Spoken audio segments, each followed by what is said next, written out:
conciliar, confessional, as well as with leading theologians of the Church. And 4, appreciation of the doctrine's location within the larger system of theology, as well as of its contribution to Christian piety and practice. Our prayer is that by drawing upon the best resources of the past, and with an awareness of both perennial and proximate challenges to Christian thought and practice in the present, new studies in dogmatics will contribute to a flourishing theological culture in the Church today. Soli Deo Gloria. Michael Allen and Scott R. Swain. Introduction. Theology is an integrating discipline that studies how the Church may bear enduring, timely, and truthful, that is, wise witness to the Triune God revealed in Jesus Christ. Dogmatic theology focuses on exposition of the Church's authoritative teaching. The present book's dogmatic Christology is accountable to both ecumenical dogma and additional Protestant confessions. Authoritative doctrine is not the exclusive reference point for the exposition, but it establishes the realm within which faith seeks understanding.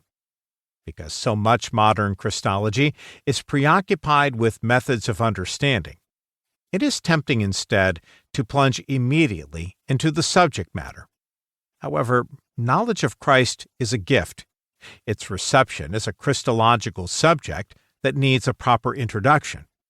So first, a brief survey of Christology's historical development identifies 4 crucial factors shaping contemporary debates. Second, a sketch of the present book's approach identifies 4 paired aspirations.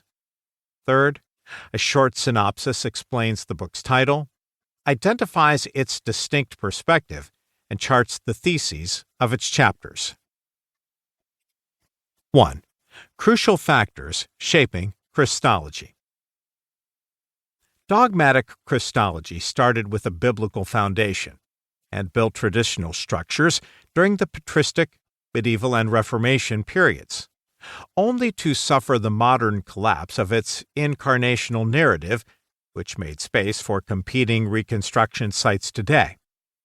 Christology has gathered its biblical materials from theological exegesis of specific texts, along with various forms of biblical theological synthesis, including the titles of Christ.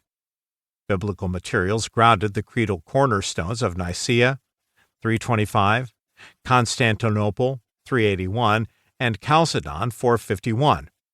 The fully divine and fully human natures of Jesus Christ as one incarnate person of the Blessed Trinity. Beyond the creedal cornerstones, Christology's traditional structures included medieval scholastic contemplation and mystical devotion. Protestant Christology added emphasis upon Christ as the one mediator who fully accomplished our gracious redemption when he died on a Roman cross. The incarnational narrative's modern collapse stemmed from the rise of historical criticism and human subjectivity. A historical split emerged between Jesus of Nazareth and the Christ of faith. A Hellenization thesis emerged with a split between early Jewish Christianity and Christology's gradual corruption by Greek philosophy, and a hermeneutical split emerged between faith and reason. In the 20th century, Karl Barth, 1886 to 1968, epitomized rebuilding efforts from above, that is, by relating Christ to human subjectivity through a Trinitarian account of God's self-relation.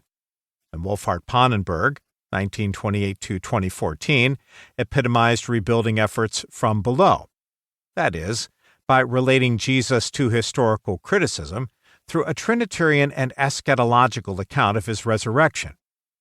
In a variation on the latter theme, Jürgen Moltmann, born 1926, has encouraged global hopes for liberation by relating Jesus as the crucified God to the appalling depths of creaturely suffering.